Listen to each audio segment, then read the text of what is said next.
Ordem do Terço afirma ser vítima de uma cabala e adianta que a educação de menores exige disciplina. Incêndios na Madeira continuam a alastrar. Ao princípio da noite, o vento complicou ainda mais o trabalho dos bombeiros. Lei da aviação comercial coloca governo e pilotos da TAP de costas voltadas. Pilotos recusam-se a voar em folgas e férias. A Bela Adormecida de Tchaikovsky, a estreia absoluta da Companhia Nacional de Bailado, esta noite no Rivoli.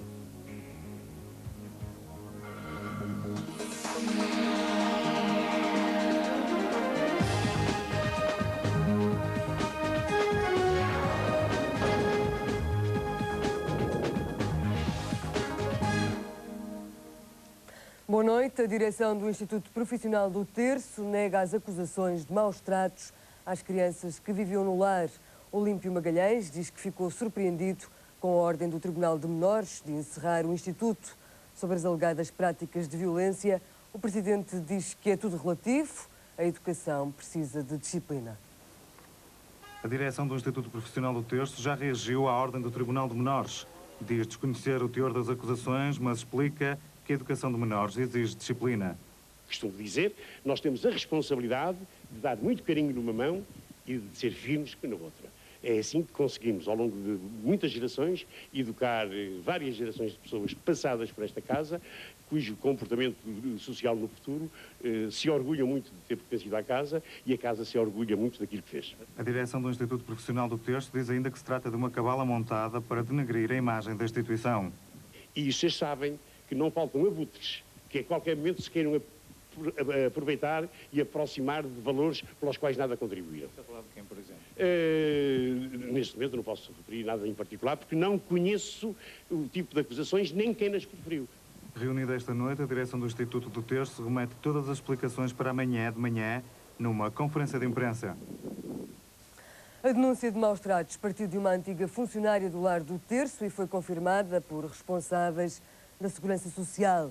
Neste instituto viviam 73 crianças que logo de manhã foram transferidas para um centro de Vila do Conde. Os jovens só regressam se forem criadas condições para serem tratadas com dignidade. Até lá decorrem as investigações. Estavam internadas no Instituto Profissional do Terço 73 crianças entre os 6 e os 18 anos.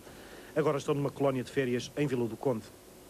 De manhã cedo, a Inspeção-Geral da Segurança Social procedeu ao encerramento temporário do Instituto por maus tratos físicos e psicológicos às crianças.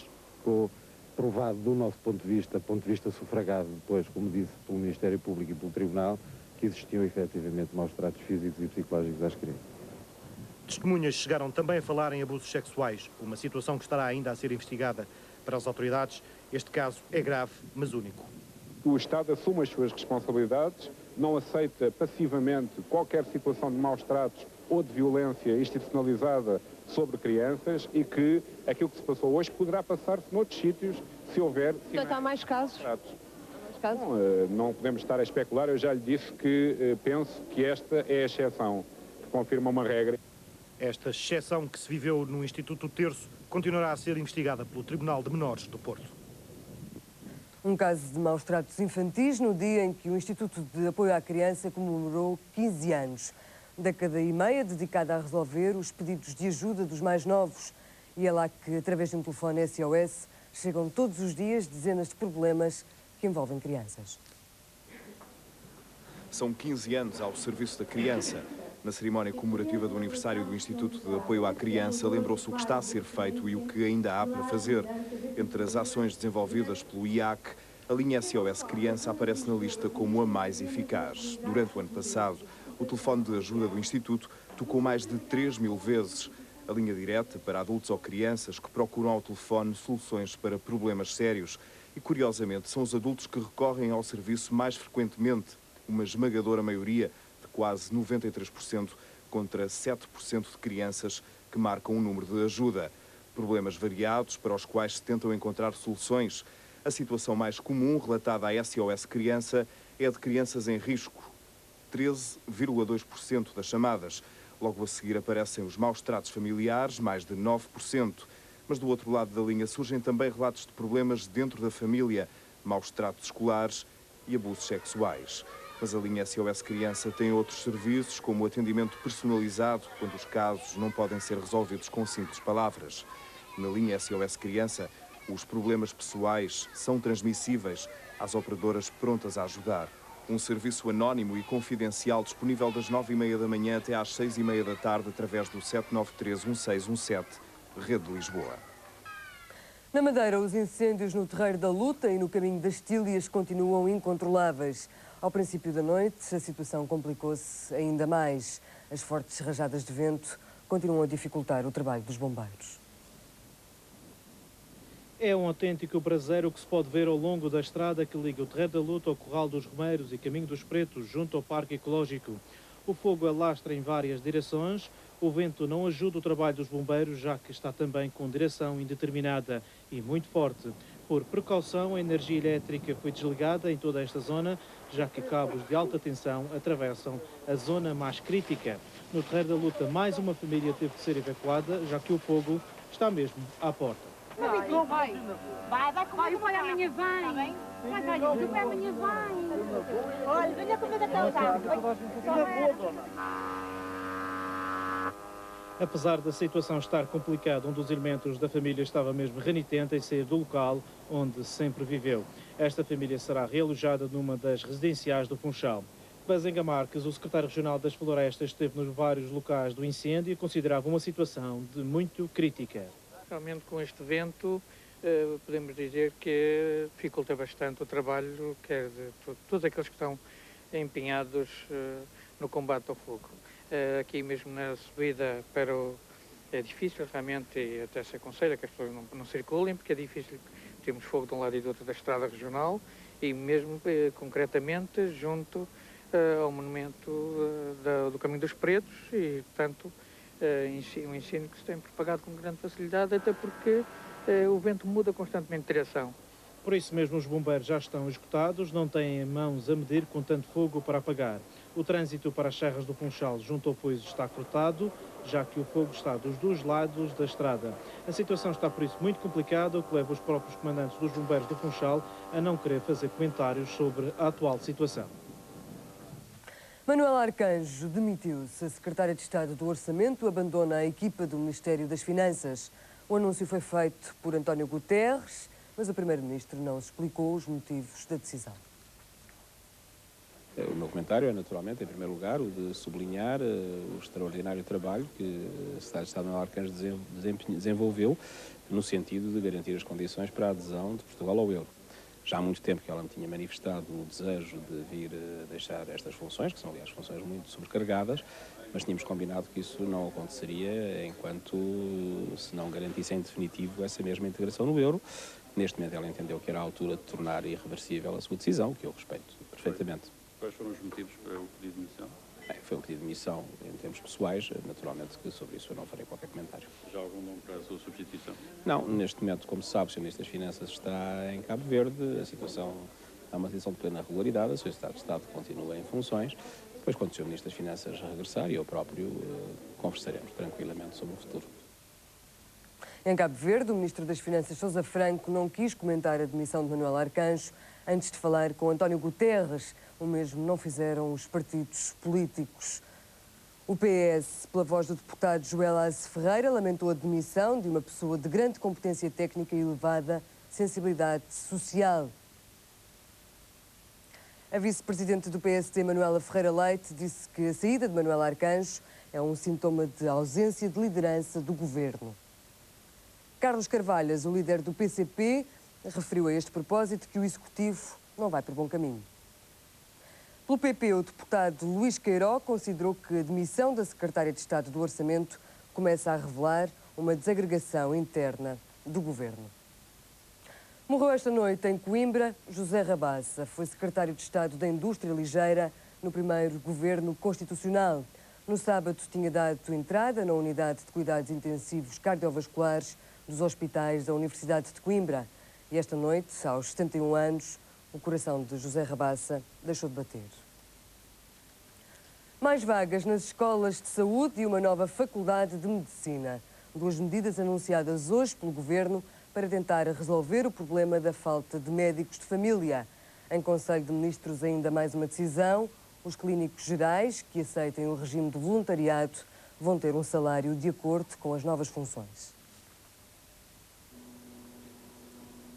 À falta de médicos de família e poucos candidatos para os substituir, para resolver o problema, o Governo aprovou hoje várias medidas. A mais imediata diz respeito ao regime remuneratório dos clínicos gerais. É aplicado a grupos de pelo menos 3 médicos que têm uma determinada lista de utentes inscritos e que se obrigam, dentro de um período de pelo menos 18 às 20, que se corresponsabilizam por atender no próprio dia todas as solicitações de consulta que forem dirigidas ou da sua própria lista ou da lista dos colegas.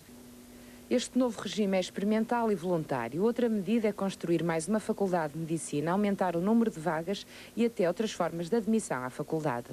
Uma vez que os critérios de acesso apenas com base nas notas podem ser muito redutores para aquilo que é a personalidade requerida a um médico, que tem que ter, sobretudo, uma enorme capacidade de comunicação, uma forte capacidade de desenvolvimento de empatia com os seus doentes. Seria bom que os governos anteriores já tivessem pensado nessa problemática e dado condições às universidades, às 5 faculdades de medicina, para o terem feito atempadamente e antes que as realidades atuais tivessem surgido. Soluções novas para um problema antigo. Há muito que os clínicos gerais alertam que não chegam para os doentes e não há quem os substitua na altura da reforma. Para Marcelo Rebelo de Sousa, o voluntariado não chega para resolver os problemas da saúde. O líder do PSD vai esperar para ver se os médicos aderem ou não ao novo sistema. Eu diria que é um balão de ensaio e, portanto, eu não tenho talvez o otimismo da Sra. Ministra, eu não tenho talvez o otimismo do Governo. Acho que é um balão tímido de ensaio. Se houver uma resposta maciça dos médicos portugueses, é uma coisa. Se não houver, então prova-se que foi um balão de ensaio bem intencionado, mas que não foi suficiente. Marcelo fica agora à espera de resultados. Hoje o líder do PSD andou a fazer uma ronda por alguns hospitais, terminou no de Santa Maria, em Lisboa, uma visita aos problemas da urgência que a Ministra da Saúde quis acompanhar. Pilotos da TAP e João Cravinho, outra vez, em rota de colisão. Tudo porque a nova lei da aviação comercial não vai ser publicada este ano. O ministro diz que o governo vai aguardar a proposta da Comissão Europeia sobre o assunto e os pilotos dizem que não trabalham em folga e em férias. Nem saiu, nem vai sair. Afinal, a nova portaria sobre os tempos de voo e de descanso já não será publicada este ano. O ministro reconhece o atraso, mas justifica-o pelo facto da Comissão Europeia estar a preparar legislação sobre aviação comercial para o segundo semestre deste ano. Uma vez que o Comissário Quino, o Comissário da União Europeia que tem os problemas de transporte, anuncia oficialmente e convoca os diretores-gerais da aviação civil de todos os países para lhes dizer: eu, no segundo semestre de 98, vou-vos apresentar uma proposta para que tudo fique harmonizado, o mínimo que se pode fazer é que a gente não se precipite. Cravinho diz que, mesmo assim, TAP e pilotos podem negociar um acordo para este verão com base na lei existente. Eles podem negociar dentro do acordo da empresa. Quer dizer, o que eu quero dizer é que os pilotos têm toda a garantia. Primeiro, a legislação que existe, nós não vivemos num vazio. Quer dizer, os pilotos gostam desta legislação, é esta que existe desde 1987, tem servido aos pilotos durante 10 anos.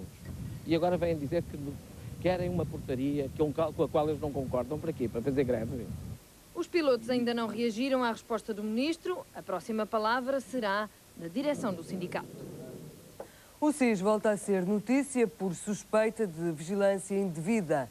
O Partido Comunista diz que os serviços de informação e segurança poderão estar a investigar a Comissão de Utentes da Portugal Telecom e exige explicações do Governo.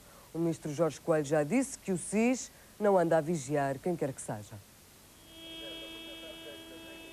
Investigar, mas nem tanto. São estas as preocupações do Partido Comunista em relação ao SIS. Ponto 1.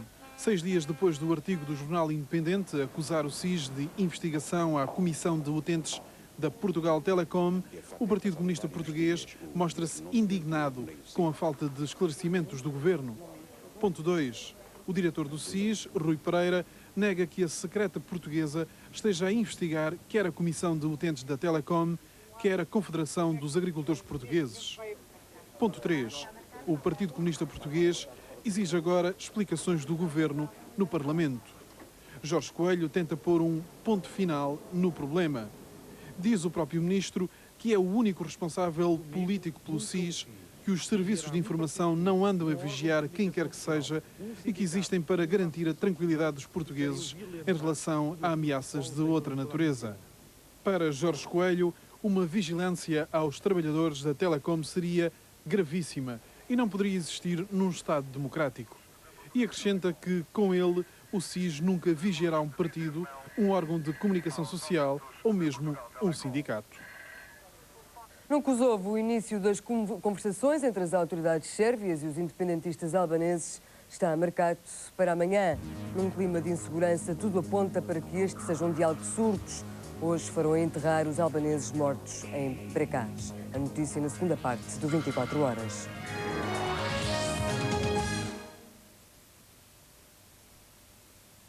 Dentro de poucas horas, uma delegação sérvia vai estar na capital do Kosovo para lançar o diálogo com os independentistas albaneses. Um encontro que poderá acabar em fracasso.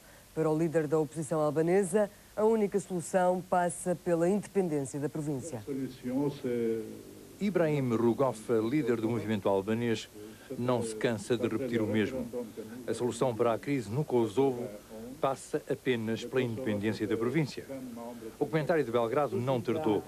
Belgrado considera infeliz a exigência dos independentistas albaneses. A ministra para a Informação sérvia referiu que Milosevic recusa qualquer negociação que passe pela independência do Kosovo. Entretanto, aumenta a pressão internacional. O presidente Milosevic da Sérvia. O presidente dos Estados Unidos expressou esta noite a sua preocupação pelo futuro dos albaneses no Kosovo. The United States and I condemn in the strongest possible terms excessive violence that has led to the death of innocent civilians there. We believe the cause of this is the inadequate response by the Serbian government to the legitimate concerns of the Albanian minority in Serbia, but majority in Kosovo. Entretanto, na aldeia de Prekaz, no Kosovo, foram sepultados, segundo o ritual islâmico, os 52 albaneses mortos durante os confrontos com a polícia sérvia.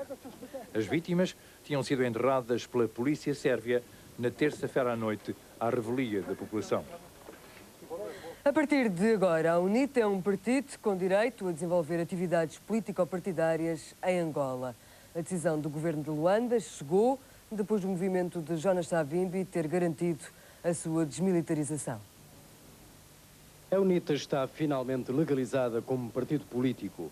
A decisão tomada ao fim da manhã pelo Conselho de Ministros do Governo de Angola, que curiosamente também pertence à UNITA, põe fim à interdição que vigorava desde 1992.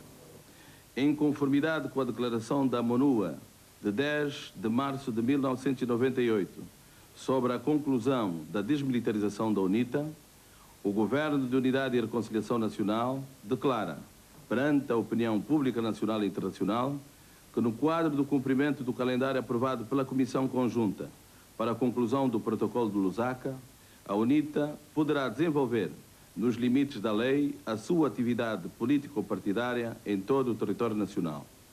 Está assim cumprido e, na data prevista, mais um ponto do calendário aprovado sexta-feira para a conclusão das tarefas pendentes do Protocolo de Lusaka. Mas se este foi cumprido, um outro ponto, também previsto para hoje e também da competência do Governo, falhou. Fica para já adiada a promulgação do Estatuto Especial do Presidente da UNITA.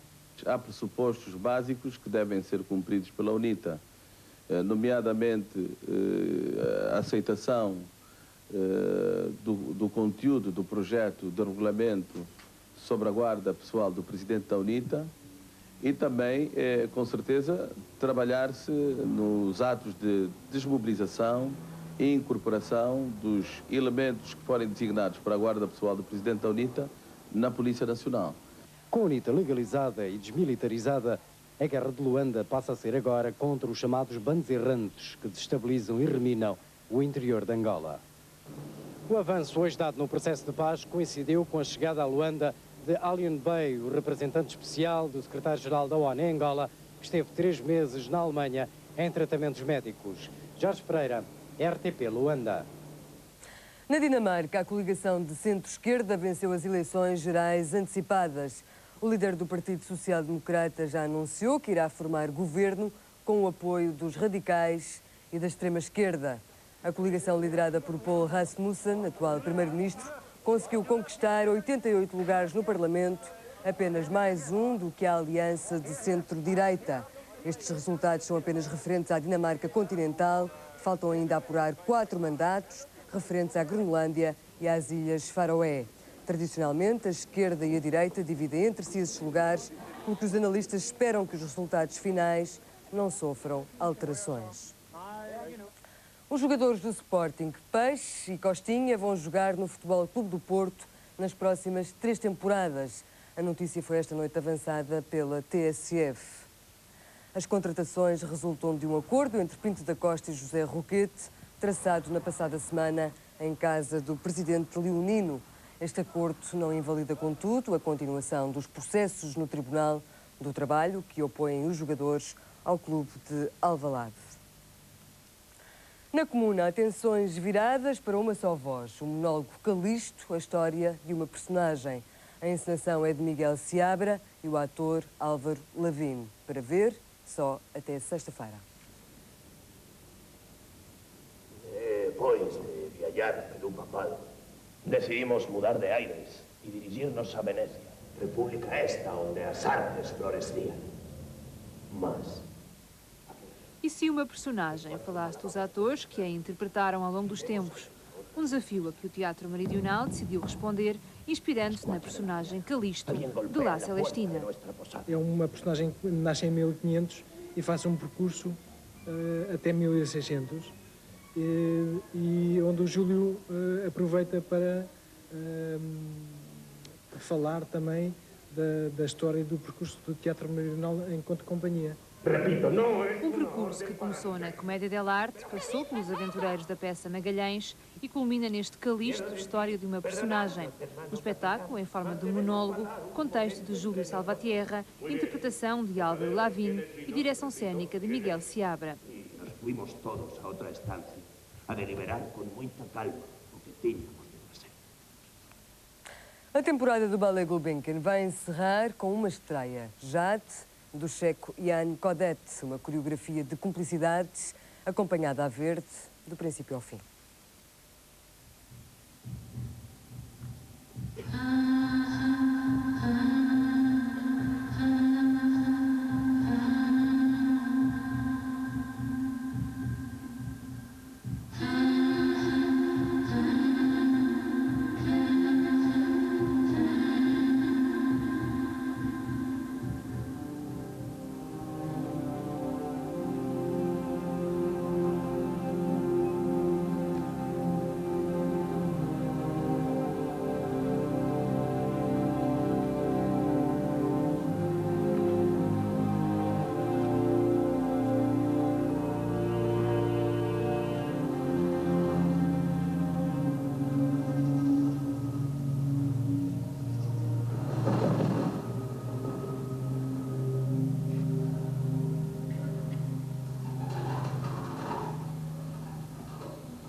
No Porto, no Teatro Rivoli, esta noite, A Bela Adormecida, a peça de Tchaikovsky, interpretada pela Companhia Nacional de Bailado, em estreia absoluta.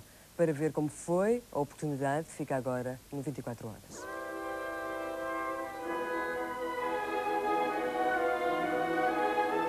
A Bela Adormecida, uma estreia da Companhia Nacional de Bailado e da Orquestra Nacional do Porto.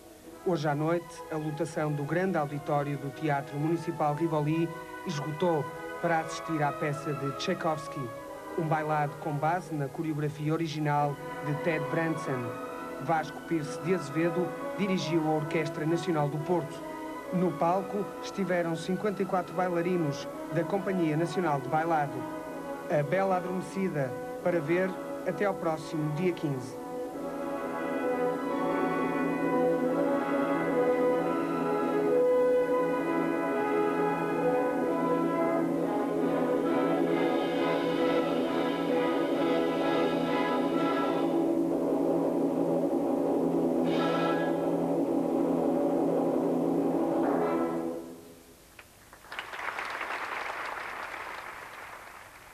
Acabámos mesmo no fim. Foi o 24 horas. Boa noite.